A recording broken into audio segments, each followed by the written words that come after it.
বিদঙ্গ.com এ তোমাদের স্বাগত। আমি নীলাঞ্জন, তোমাদের ম্যাথসের টিচার। তো আজকে যে অঙ্কটা নিয়ে আমরা আলোচনা করব সেই অঙ্কটা দেখো স্ক্রিনে দেওয়া আছে।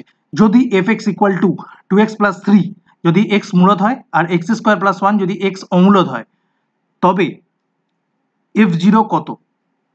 দেখো, জিরো জিরো হচ্ছে একটা মূলদ সংখ্যা বা যাকে বলে রেশনাল নাম্বারস। কেন রেশনাল নাম্বার? কারণ এটা পি বাই কিউ ফর্মে এক্সপ্রেস করা যায়। কিরকম ভাবে? দেখো সিম্পল, এই জিরোটাকে আমি কিভাবে এক্সপ্রেস করতে পারি? জিরোটাকে আমি এক্সপ্রেস করতে পারি 0/1, জিরোটাকে আমি এক্সপ্রেস করতে পারি 0/2, জিরোটাকে আমি এক্সপ্রেস করতে পারি 0/3। আলটিমেটলি আমি পি বাই কিউ ফর্মে এক্সপ্রেস করতে পারি, যেখানে Q not is equal to zero.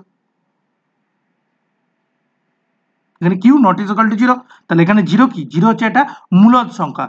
এবার দেখো, এখানে ভালোভাবে পরিষ্কারভাবে বলে দেওয়া আছে, যদি মূলদ হয় এক্স, যদি মূলদ হয় তখন fx হচ্ছে 2x প্লাস 3।